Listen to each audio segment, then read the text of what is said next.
Buenos días. Les damos la bienvenida a una emisión más de Investigación Jurídica de la Facultad de Derecho de la Universidad Veracruzana. Un espacio dedicado a investigar y analizar temas selectos de investigación jurídica.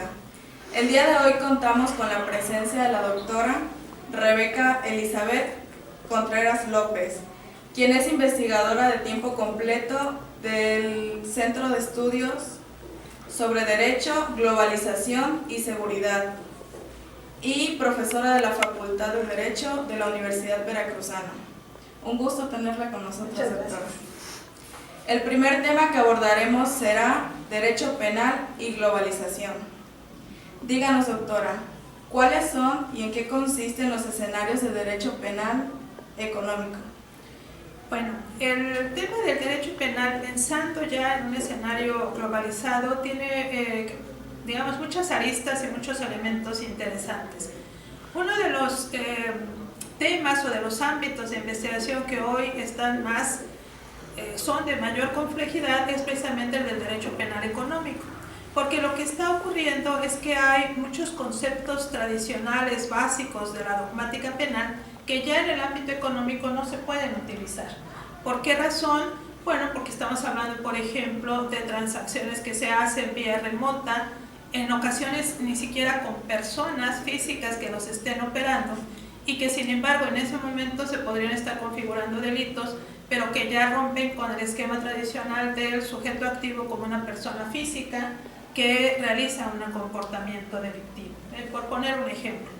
También tenemos problemas y bien importantes que además se han estudiado de manera bastante profunda en este ámbito del derecho penal económico, que tienen que ver con la especialización de las actividades o de las conductas. Hablamos, por ejemplo, de transacciones financieras que se dan desde cualquier parte del mundo a través de mecanismos y de actividades sumamente, altamente especializadas, que luego cuando nosotros tenemos ahí un problema de naturaleza penal, pues los aplicadores de ese derecho penal son incapaces de entender la dinámica de ese tipo de comportamientos. Entonces, por eso es tan interesante que los estudiantes de Derecho empiecen a hacer investigaciones sobre estos temas muy novedosos, temas que vale la pena y que son bastante interesantes de analizar y de explicar, porque además eso les va a permitir cuestionar algunos aspectos bastante tradicionales del derecho penal, que hoy en día al cuestionarlos, cuestionamos toda la estructura del derecho.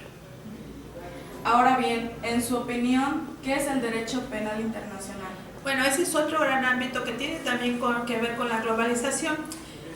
Antes de la Corte Penal Internacional, y pese a que hoy está en crisis, no existía un derecho penal internacional como tal. Hay, y de hecho han existido a través de la historia, muchos instrumentos de naturaleza internacional de carácter procesal, por ejemplo la extradición, para poder juzgar a una persona que se encuentra en otro territorio y traerlo al territorio donde se le está reclamando. Pero eso no era derecho penal internacional. Hoy, con la Corte Penal Internacional, el Estatuto de Roma, que es, digamos, su legislación aplicable, ya se establecen aspectos fundamentales, sustantivos del derecho penal, se definen delitos y se establecen sanciones. En ese momento surge esa parte o esa rama del derecho penal en el ámbito internacional con una sistemática similar a la que nosotros utilizamos en las legislaciones nacionales, solo para crímenes de naturaleza muy importante internacional, crímenes contra la humanidad, genocidio, el crimen de agresión, delitos de guerra. Bueno, siguiendo con este orden de ideas, ¿cuál es la actitud que está adoptando el Estado mexicano frente a este panorama de derecho internacional penal? Digamos que hay varias respuestas ahí. Por un lado está, y creo que es la más relevante en México, está toda la lucha contra el crimen organizado. Porque dentro del crimen organizado sabemos que es una criminalidad transnacional en donde estas organizaciones no operan en un solo lugar.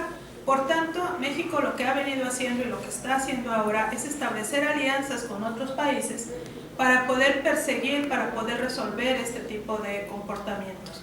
También lo está haciendo de manera importante el cercar, digamos, a estas bandas criminales a través de regulación mucho más rigurosa, mucho más fuerte en tema, por ejemplo, de lavado de activos, en donde la intención de política criminal es reducir el financiamiento, reducir el manejo de esos recursos ilícitos para que efectivamente se pueda, digamos, ir resolviendo ese tema de criminalidad.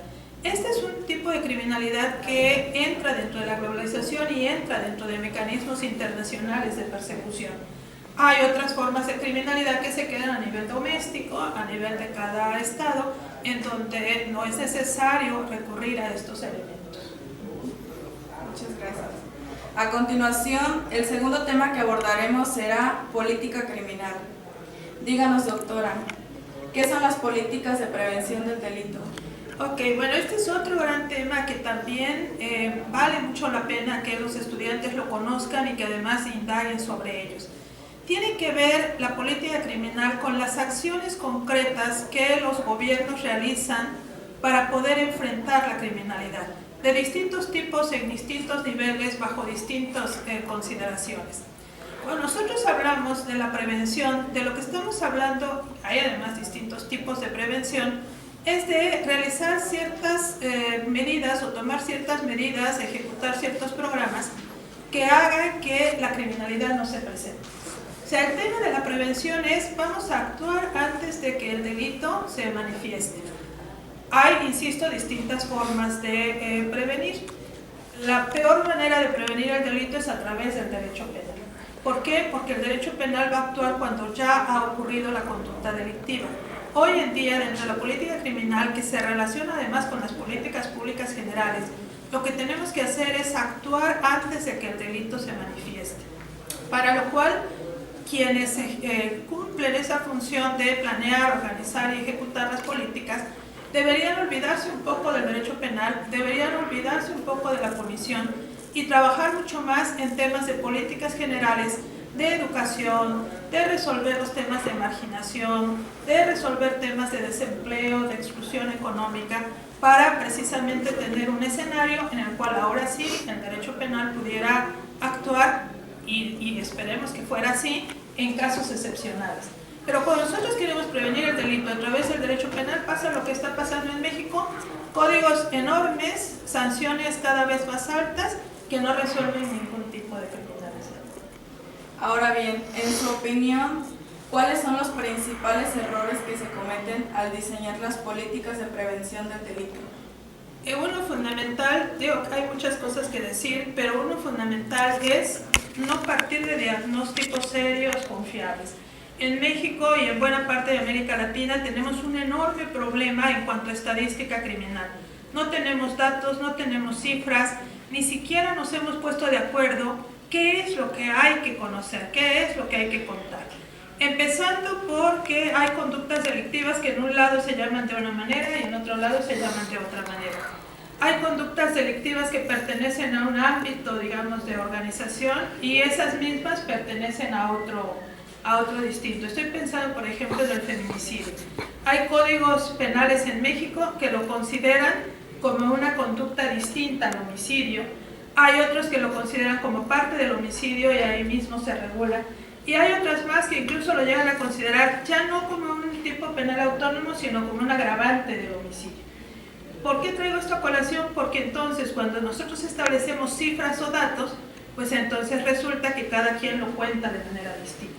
Si las políticas criminales no tienen esos diagnósticos fiables para poder hacerlo, pues entonces lo que están proponiendo tampoco va a resolver las problemáticas de esa realidad. Otro problema fundamental es tomar decisiones por razones electorales. Muchas veces estos programas se utilizan más como una bandera electoral, como una bandera para tratar de convencer a la gente de que se hacen cosas, aunque en realidad lo que menos importa es que efectivamente surtan efecto y efectivamente cumplan con su trabajo. Tenemos muchos ejemplos de programas de prevención, por ejemplo, que son solo en la página, que son solo para la foto de que se están instalando, pero si tú al cabo de un año, 2 años vas a ver qué están haciendo, pues no tienen ni siquiera personal. Entonces, esos son los graves problemas, digo, por mencionarlos, que tenemos en ese ámbito. Bien. Siguiendo este orden de ideas, ¿por qué es necesario arribar a una vinculación entre el derecho y las políticas públicas? Bueno, a mí me parece fundamental, hay todo un ámbito también incluso de trabajo que tenemos que considerar, que es precisamente cuando una política pública o política criminal específica tiene que operar o se quiere operar, planear incluso, lo primero que tenemos que ver es que no choque con reglas jurídicas básicas o fundamentales. Lo primero que tenemos que ver es que no vulnere derechos humanos, que esté acorde a nuestro sistema jurídico, saber incluso quiénes son las autoridades involucradas y cómo va a trabajar cada una de ellas en su ámbito de competencia en la operación de esas políticas. Saber también, por ejemplo, las consecuencias que puede tener una política fallida. Hay muchos casos en los cuales estos programas o estas políticas, en lugar de resolver el problema, lo agravan. Y si nosotros no estamos conscientes de esa situación desde el principio, pues difícilmente vamos a lograr, insisto, no solo lograr los objetivos, sino a veces hasta agravar las conductas que queremos prevenir o evitar. Muy bien. Finalmente, doctora, ¿qué consejo les daría a los estudiantes de Derecho que se encuentran a punto de tomar una decisión para optar por una vía de titulación? Bueno, yo lo primero que les diría es, no importa el promedio, no importa si ya quieren hacer Ceneval, la investigación siempre va a ser formativa y siempre les va a dar un plus en su formación. Entonces, aprendan a hacer investigación, tengan el entusiasmo de buscar esa vía de titulación y sobre todo busquen temas actuales, novedosos, todos aquellos elementos que luego en las clases presenciales, formales, no se llevan a cabo. Acá es el momento de indagarlos, de buscarlos. Obviamente se requiere curiosidad, se requiere interés, se requiere disciplina, responsabilidad, pero esas habilidades, esos valores, esos conocimientos van a ser también muy útiles en su desempeño laboral y profesional. Doctora, muchas gracias por compartir con nosotros esos temas tan interesantes. Muchas gracias a